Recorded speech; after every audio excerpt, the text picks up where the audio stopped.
Bienvenue à tous. Heureux d'être ici aujourd'hui pour la séance d'information sur les inventaires de gaz à effet de serre et notre programme de certification Carboneutre.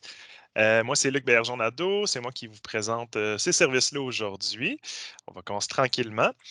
C'est ça. En fait, seulement vous dire que bon, c'est une séance d'information sur nos services. On va parler un peu globalement des enjeux liés à la gestion des gaz à effet de serre.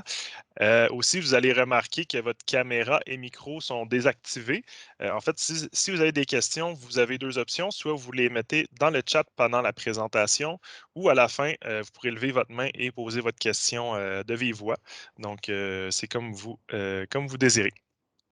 C'est ça, en fait, moi je suis directeur du développement durable chez LCL Environnement. LCL, on est une firme de génie conseil qui a plus de 15 ans d'expérience dans le domaine, dans le génie, dans l'environnement et dans le développement durable. On est une belle équipe pluridisciplinaire qui est prête à répondre à beaucoup d'enjeux environnementaux du quotidien.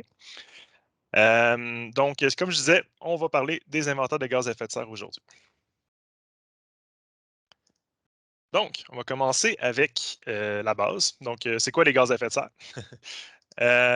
En fait, les gaz à effet de serre, c'est principalement c'est des gaz. C'est le plus connu, c'est le CO2, le dioxyde de carbone. Il y a le méthane, le CH4, le protoxyde d'azote, le N2O. Il y a des gaz réfrigérants qui peuvent avoir, les liquides réfrigérants, en fait, qui peuvent avoir des potentiels de réchauffement climatique très élevés, donc ça peut aller jusqu'à 10 000 fois plus fort que le CO2. Et il y a un paquet d'autres gaz, mais les principaux sont ceux-là. Donc le CO2 et le méthane, c'est souvent les plus reconnus. C'est une problématique qui est globale parce que les niveaux augmentent de plus en plus et de plus en plus rapidement en plus. Et ce que ça fait, c'est que ça réchauffe et ça dérègle le climat. Donc, oui, le réchauffement planétaire, c'est une chose, mais c'est que ça amène beaucoup d'autres effets, dont des extrêmes climatiques, les sécheresses, des inondations. Donc, en fait, tout le climat qui a pu accueillir l'humanité dans les derniers milliers d'années va être déréglé, en fait, et commence à être déréglé. C'est clairement un enjeu qu'il faut adresser. Comment c'est émis les gaz à effet de serre? En fait, c'est assez simple. C'est en grande partie lié à l'industrie pétrochimique, donc tout ce qui est essence, carburant, diesel, gaz naturel. Donc, tous les combustibles fossiles vont émettre des gaz à effet de serre. Dans le quotidien, qu'est-ce qu'on voit en fait, c'est que c'est pour le chauffage. Donc, si vous avez un système de chauffage au gaz naturel dans vos locaux, ça peut être l'utilisation d'un véhicule à essence, des véhicules lourds au diesel, ça peut être pour de la réfrigération, la climatisation, consommation d'électricité, même si au Québec, généralement, la consommation d'électricité émet très peu de CO2. Ça peut être aussi pour côté alimentaire, donc tout ce qui est production agricole, par exemple, comme on connaît bien les vaches qui rotent du méthane. Donc, les vaches vont avoir quand même un gros impact sur les changements climatiques. Mais il y a aussi tout ce qui est gestion de l'agriculture en tant que telle, donc gestion des terres, les matières résiduelles, donc tout ce qui est enfouissement des matières organiques. Donc, il y a beaucoup de choses. En fait, ce qu'on se rend compte avec le temps, c'est que tout notre système économique en ce moment est basé autour de l'émission des gaz à effet de serre. Donc, il faut revoir ça en profondeur, ce qui est pas une mince tâche, on peut dire. Mais c'est possible à moyen et long terme. Donc, en fait, pour vous illustrer tout ça, voici la courbe qui commence à être assez connue, là, qui est la courbe. En fait, quand on la dézoome, là, le monde appelle ça le bâton de hockey, là, parce qu'on voit vraiment l'augmentation très rapide de la concentration de CO2 dans l'atmosphère.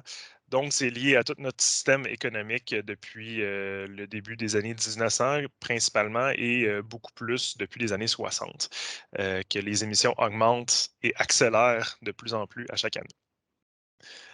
Pourquoi agir? Ben, en fait, il y a beaucoup de raisons pourquoi une entreprise et des particuliers pourraient ou aimeraient agir et doivent agir. Premièrement, il y a la préparation aux restrictions réglementaires, parce que comme on le voit, on n'est pas nécessairement dans la bonne voie. Donc, c'est sûr et certain, et ça commence de plus en plus, que les gouvernements vont légiférer, vont taxer, vont remettre des règlements plus restrictifs. Donc, si on prévient tout ça et on est en avance par rapport aux autres entreprises, ben, on va être prêt pour les prochaines réglementations qui s'en viennent. Donc, on ne se ramasse pas buté au pied du mur. Ça va amener aussi des réductions de dépenses énergétiques. Donc, c'est sûr que si vous consommez moins de gaz naturel ou d'essence, ben, vous dépensez moins en gaz naturel et en essence. Donc, il y a des économies potentielles. Et ça peut amener une résilience et une stabilité économique, comme on le voit justement, par exemple, le prix de l'essence, que l'année passée, ou même il y a 2 ans, était à 80 cents le litre et aujourd'hui à 1,65, donc qui a complètement doublé. Donc, toutes les dépenses des entreprises ont doublé, en tout ce qui est en transport ou pour le mazout. Donc, si on est capable de décarboner notre économie, ben, il va y avoir une meilleure stabilité, surtout que quand on regarde les prix d'électricité, par exemple, de Hydro-Québec, ben, ils sont très stables d'année en année. Donc, il y a cet avantage-là. Ça peut amener aussi une meilleure pérennité de la chaîne d'approvisionnement. C'est d'une façon plus globale parce que, veux pas, les changements climatiques amènent beaucoup de problématiques, comme je disais, de la sécheresse, vont amener des pénuries un peu partout, des pandémies aussi, si veux pas, vont amener des pandémies. Donc, si on agit pour le climat, ben, on va s'assurer une meilleure pérennité de la chaîne d'approvisionnement. La santé des employés, en fait, on n'en parle pas beaucoup, mais les changements climatiques, la pollution, c'est responsable de millions de morts par année sur la Terre, donc et ça va s'empirer, et de beaucoup de problèmes respiratoires. Donc, il y a beaucoup d'effets qu'on ne s'en rend pas compte, mais les changements climatiques ont déjà un effet sur nous et ça va être de pire en pire. Donc, on peut agir pour notre communauté, pour nos employés. Et l'intégrité du milieu de travail, veut pas, quand on a une catastrophe naturelle, et ben, en fait, c'est sûr qu'on ne peut pas travailler, hein. Les bureaux sont fermés. Donc, s'il y a un ouragan justement sur la côte Est, ça va déranger complètement tout le système économique. Donc, juste pour garder l'intégrité de notre milieu de travail, c'est quand même important d'agir pour les changements climatiques. Euh, pour arriver à réduire l'empreinte, en fait, le Canada a une cible de carboneutralité d'ici 2050. Le gouvernement du Québec aussi, ou presque, donc à 80-95 de réduction des gaz à effet de serre. Et aussi, les gouvernements invitent toutes les entreprises, tous les organismes, toutes les institutions à agir le plus rapidement possible. Donc, ce n'est pas seulement un problème gouvernemental, c'est un problème et des solutions qui vont venir de partout. Donc, l'important, c'est de faire partie de la solution et non du problème. Donc, comment qu'on peut y arriver? C'est qu'il faut premièrement identifier comment on peut réduire les émissions de gaz à effet de serre, idéalement sans diminuer votre productivité. Et en fait, c'est qu'il y a beaucoup d'étapes qui vont amener avant d'atteindre le seuil carboneutre qu'on appelle, donc le zéro émission. Il y a beaucoup d'étapes qu'on doit accomplir. Donc, c'est pour ça qu'on est là pour vous aider. Donc, d'y aller graduellement, d'y aller étape par étape. C'est comme ça qu'on arrive à atteindre nos objectifs et d'agir pour le climat. Donc, justement, les grandes étapes qu'on vous propose dans notre service d'inventaire de gaz à effet de serre et comment réduire vos émissions aussi, c'est divisé en 4 étapes. Donc, réalisation d'un inventaire de gaz à effet de serre. Ensuite, on va regarder un plan d'action. Après, c'est la mise en œuvre et vous allez avoir toujours l'option de compenser les émissions. Ça, je vais vous en expliquer un petit peu plus loin. Donc, l'inventaire de gaz à effet de serre, l'objectif, là, c'est vraiment d'identifier les sources de gaz à effet de serre et de quantifier les émissions. Donc, d'arriver avec un chiffre à la fin, dire, bon, pour mes activités, j'ai tant de voitures, mes locaux, c'est ça, je fais des livraisons, j'ai du chauffage, de l'électricité. Ça, c'est mes principales sources de gaz à effet de serre. Et tout ça ensemble émet tant de tonnes de CO2. Donc, pour arriver, ben, on va faire une première analyse de vos activités, donc voir vraiment, justement, identifier les différentes sources de gaz à effet de serre. On va assister pour faire la collecte de données parce que, veux pas, il y a beaucoup de données qui vont venir de vos dossiers, donc qui viennent de factures d'énergie, factures de gaz naturel. Ça peut être des factures ou des relevés kilométriques des voitures, des bons de livraison, des choses comme ça.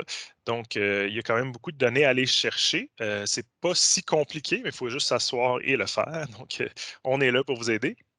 Ensuite, une fois qu'on a toutes les données, nous, on est capable de quantifier les gaz à effet de serre. Donc, un peu comme il est écrit plus bas, en fait, pour donner un exemple, donc, mettons, on a une voiture qui consomme de l'essence. Dans vos relevés, vous avez une dépense en essence par année. Donc, on est capable de convertir ça en litres selon le prix moyen de l'essence pour la période qui est visée. Une fois qu'on a le nombre de litres d'essence, on va convertir ça en CO2 avec des facteurs d'émission qui sont reconnus internationalement. Et ça va nous donner justement les émissions de gaz à effet de serre en tonnes de CO2. Puis ensuite, ben, on fait ça pour chaque secteur, pour chaque source d'émission, donc comme je disais, pour le gaz naturel et d'autres choses. Et on est capable de dresser un portrait global et de faire un rapport détaillé. Donc, une fois que vous avez ça, vous avez votre portrait complet de votre entreprise, votre organisme, savoir combien de tonnes vous avez émis, combien de tonnes de CO2 vous avez émis par année, pour la dernière année, du moins. Donc, ça vous donne vraiment un bon premier portrait et c'est super important à faire parce que c'est ça qui va nous permettre d'identifier c'est quoi les actions qui vont avoir qui vont avoir plus d'effet pour le futur. Justement, le plan d'action. Donc, en fait, le plan d'action, c'est d'identifier les opportunités de réduction de gaz à effet de serre. On va se fixer aussi un objectif de réduction et idéalement, on peut vous faire signer aussi un engagement environnemental. Les premières étapes, c'est d'identifier les principales sources de gaz à effet de serre et les opportunités de réduction. Donc, si on a une entreprise justement qui fait de la livraison, c'est certain qu'on va peut-être plus agir sur les actions qu'ils peuvent poser au quotidien pour le transport. Ils vont peut-être prioriser plus ça que, par exemple, la consommation d'électricité des locaux. Donc, l'important, c'est vraiment de cibler des actions qui peuvent avoir un résultat rapide, efficace, qui n'est pas trop coûteux non plus. Donc, des fois, il y a certaines solutions qui sont, c'est pas nécessairement de tout électrifier dès le jour 1. Donc, il y a des gradations qui doivent être faites aussi. Par exemple, on peut faire une formation en éco-conduite aux employés. Donc, juste leur montrer comment conduire sans trop consommer d'essence.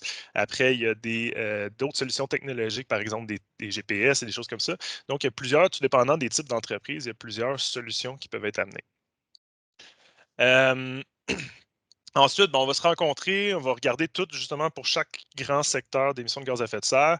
On va se fixer un échéancier, donc on va regarder justement, faire vraiment une planification stratégique avec des objectifs selon votre capacité. Donc, le but, c'est pas comme je disais, de tomber dans la carboneutralité dès le jour 1, ça coûterait trop cher. Donc, c'est vraiment d'y aller step by step, petit par petit, on va y arriver. Et le but, c'est d'avoir un objectif qui est quand même réaliste.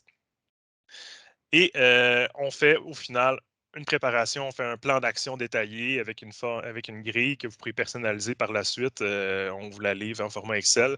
Donc, l'idéal, c'est de suivre ce plan d'action-là et de le mettre à jour périodiquement. Ensuite, la mise en œuvre, c'est quelque chose qu'on peut faire, on peut vous aider aussi. Notre accompagnement n'est pas obligatoire, mais c'est quand même recommandé. Parce que parfois, des nouvelles pratiques éco-responsables, des acquisitions de technologies, ça peut être quand même complexe. Parfois, les employés vont être un peu perdus dans tout ça.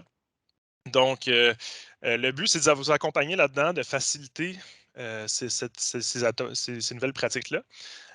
Et aussi de justement s'assurer qu'on puisse obtenir les résultats estompés dans nos objectifs de réduction de gaz à effet de serre. Donc, on peut faire de la formation des employés, on peut élaborer des procédures internes, justement d'utilisation, par exemple, d'un auto électrique ou autre chose pour la gestion pour le chauffage des bâtiments, des choses comme ça. Et l'important, c'est de faire un suivi périodique et de s'assurer que tout roule sur des roulettes. Et la dernière étape, comme je disais, le programme Carboneutre. Le programme Carboneutre qui est disponible de notre côté. En fait, c'est un programme qu'on a développé chez LCL Environnement. Ça vous permet de vraiment officialiser votre engagement, donc de devenir, d'avoir le logo Carboneutre qui, en fait, qui va reconnaître votre engagement envers le zéro émission. Donc, c'est une procédure qui est qui est plusieurs, qui comprend plusieurs étapes, et ça regroupe justement ce que je viens de dire. Donc, il faut faire un premier inventaire de gaz à effet de serre, il faut avoir un plan d'action détaillé, il faut commencer à mettre en place des mesures de réduction. Et on ajoute à ça un engagement environnemental, l'engagement environnemental, qui est un engagement global qui vient dire justement que vous engagez dans une démarche environnementale, que vous allez réduire vos gaz à effet de serre, etc. Idéalement, il faut aussi cibler un objectif de réduction et il faut compenser les émissions. Donc, pour la compensation des émissions, en fait, on fait affaire avec plusieurs différents organismes.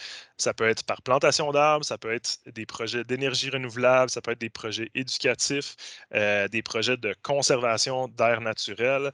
Donc, le but, c'est de prendre vos émissions, donc par exemple les 10 tonnes ou les 100 tonnes de CO2 que vous avez émis par année, et de les compenser avec un projet qui est externe qui va réduire cette empreinte-là à zéro. Et une fois que vous avez accompli toutes ces étapes-là, vous pourrez utiliser le logo Carboneutre entreprise ou organisation. Ben, les avantages de la démarche, j'en ai déjà un peu parlé précédemment, mais bien sûr, ça peut ultimement réduire les coûts énergétiques. Ça amène une image positive pour les clients, les partenaires et les employés aussi. Donc, c'est sûr qu'une entreprise qui est engagée dans une démarche d'éco-responsabilité va avoir un avantage compétitif, là, donc l'avantage concurrentiel par rapport aux compétiteurs, et va être beaucoup plus reconnu là, par ses pairs. Ça peut répondre aux attentes élevées des employés de votre entreprise et des employés potentiels aussi, parce qu'en fait, on a vu dernièrement des études qui sortent et que plus de la moitié des candidats potentiels, quand quelqu'un cherche un travail, l'action climatique d'une entreprise fait partie de leurs critères. Euh, donc, c'est très important de s'engager tout de suite, surtout dans un contexte de pénurie de main-d'œuvre, pour attirer des nouveaux talents. C'est très important de faire ces démarches-là. Comme je disais aussi, ça permet de réduire le risque réglementaire et financier.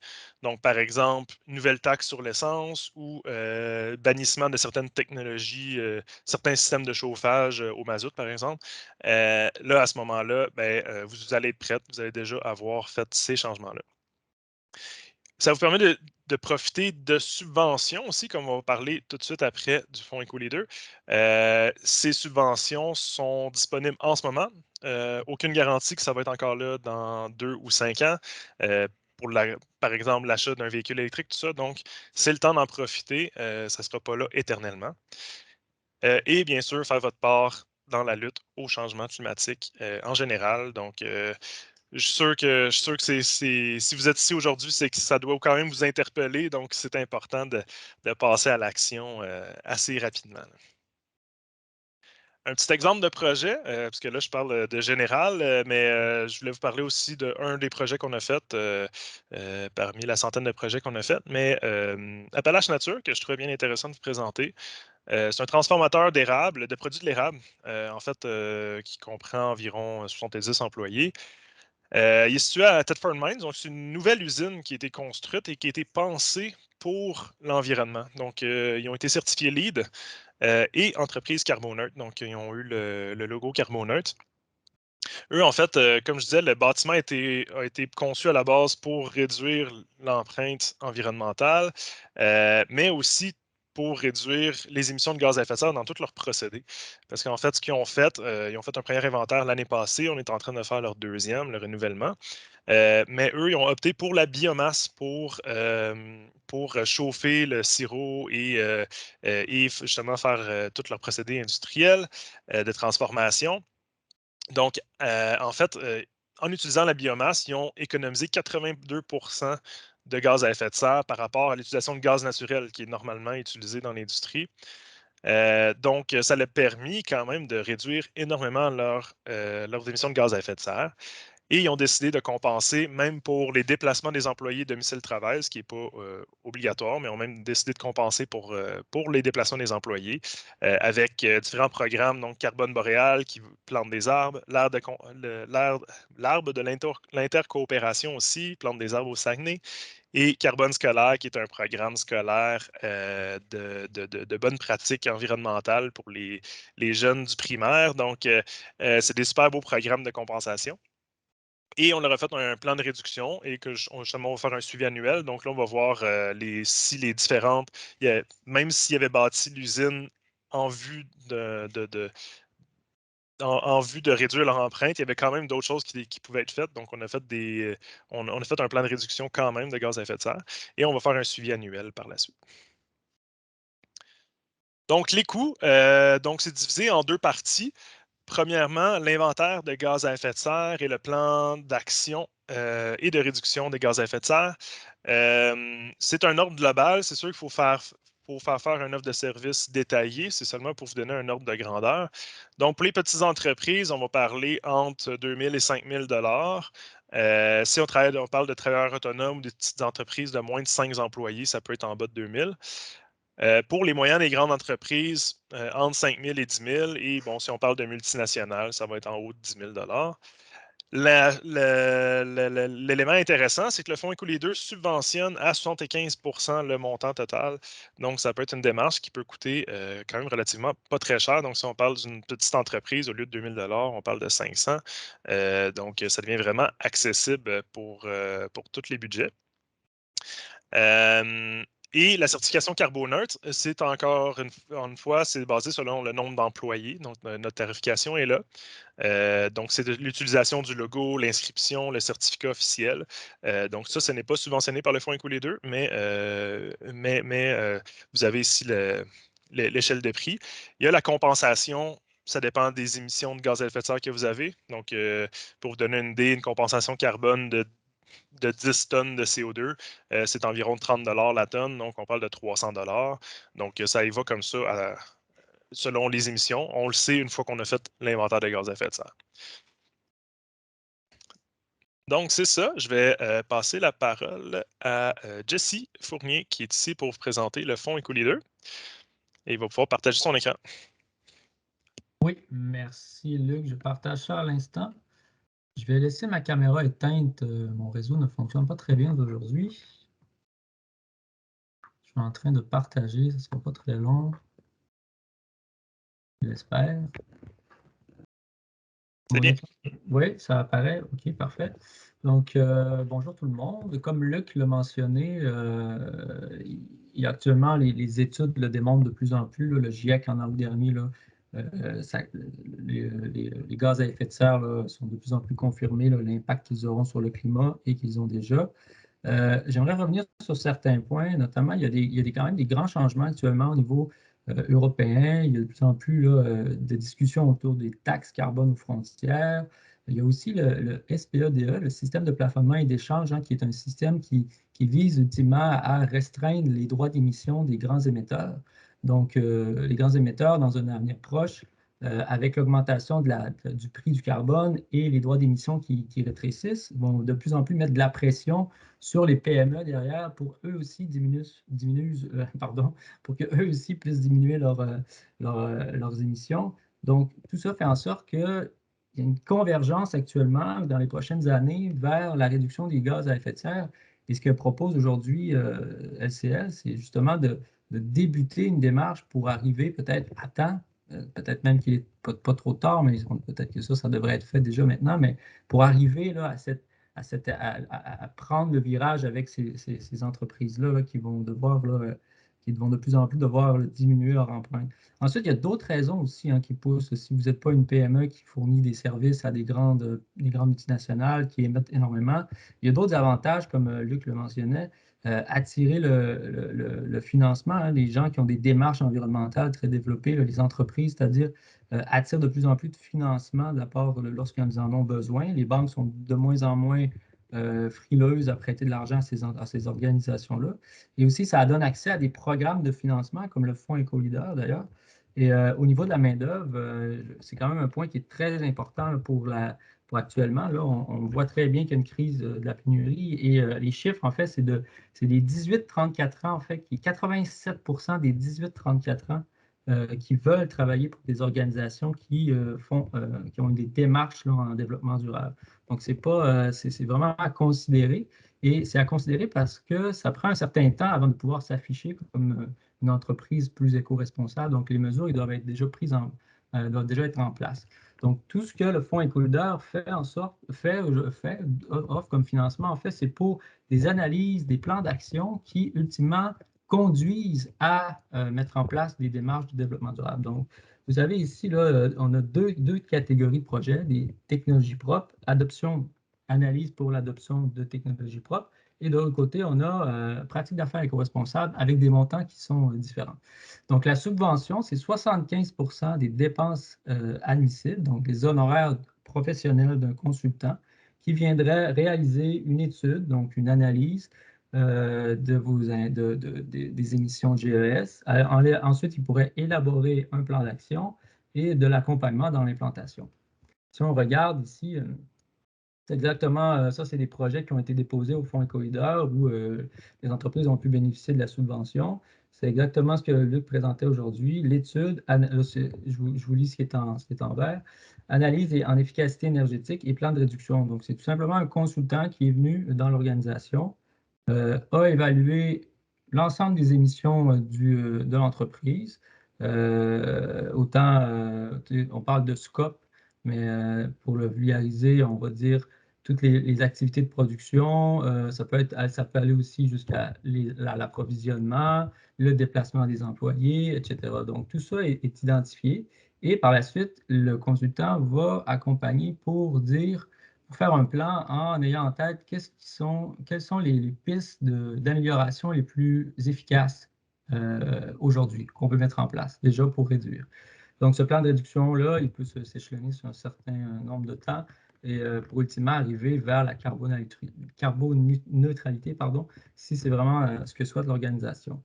Donc, si on revient à l'image de tout à l'heure, là, on était pour ce genre d'analyse-là, ce genre de projet, nous sommes dans les pratiques d'affaires éco-responsables.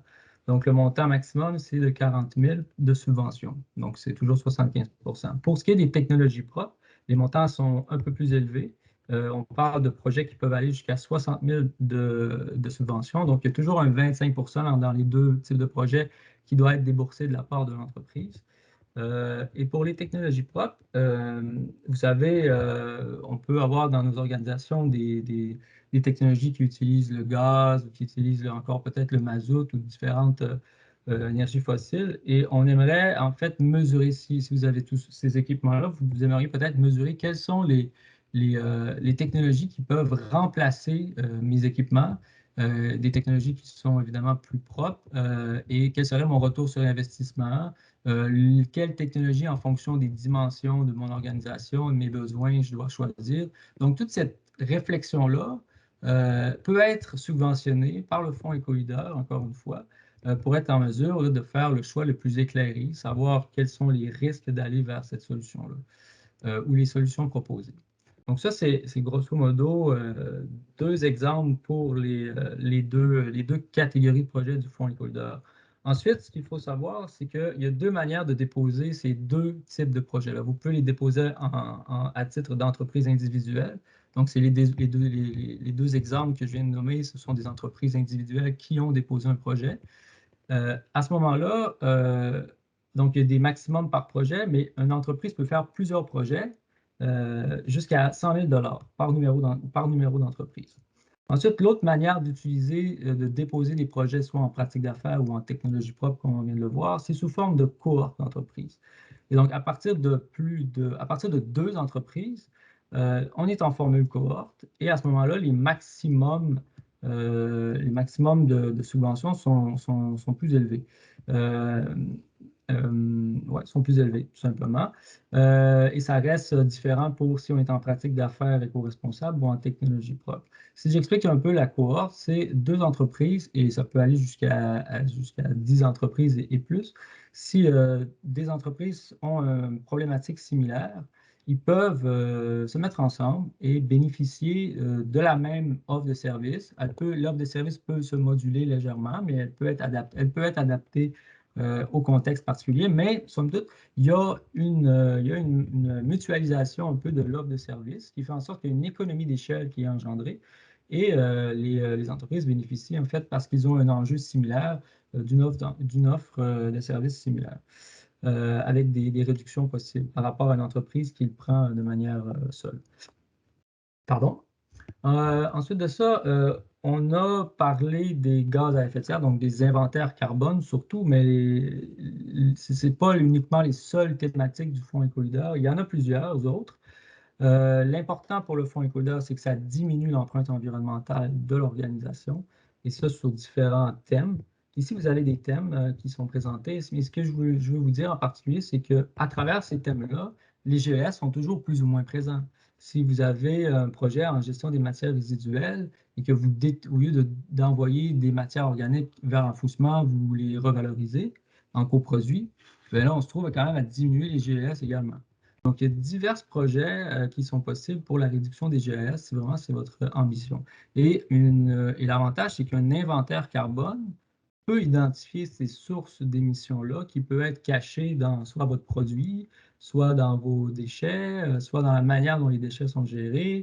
Donc, de toutes ces manières-là. Donc, les projets, ensuite, si dans un premier temps, on fait une analyse, un inventaire carbone, dans un second temps, on a un plan de réduction. Ce plan de réduction-là, il pourrait nous aiguiller vers, si je veux réduire mon empreinte environnementale, je vois que mon produit est vraiment impactant, donc je pourrais aller vers un projet en éco-conception. Donc là encore, on pourrait faire un second projet avec le fonds éco-leader, en même temps qu'on respecte le 100 000 pour aller vers une analyse de cycle de vie, par exemple, pour essayer ensuite de trouver comment on pourrait diminuer l'empreinte de mon produit. On pourrait réaliser aussi que mon impact le plus grand est au niveau de ma mobilité. C'est-à-dire, j'ai une flotte de camions ou une flotte de voitures et j'aimerais la transformer graduellement vers la mettre à l'électrique. Donc là, il pourrait y avoir encore une fois un second projet pour identifier, bon, c'est quoi le potentiel énergétique de mon bâtiment, mais c'est peut-être pas bien dit, là, mais je veux dire, c'est quoi les capacités électriques de mon système dans mon bâtiment et les seuils à ne pas dépasser pour ne pas faire augmenter ma facture d'électricité. Donc, toute cette démarche-là sur aussi quelle technologie choisir en fonction de mes besoins, tout ça, ça peut être identifié, évalué, financé par le fonds EcoLeader.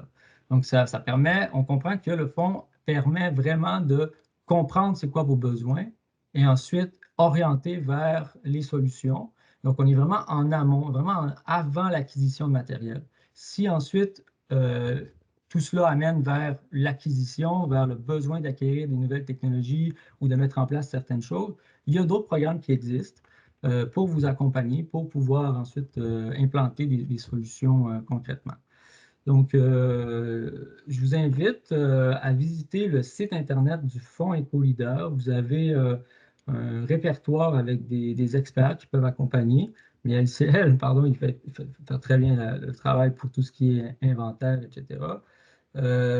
Ensuite, ce qui est intéressant aussi sur la plateforme du site du Fonds EcoLeader, c'est que vous avez un blog où vous pouvez voir des exemples. Donc, il y a plusieurs exemples qui peuvent vous inspirer sur des projets éventuels que vous pouvez faire.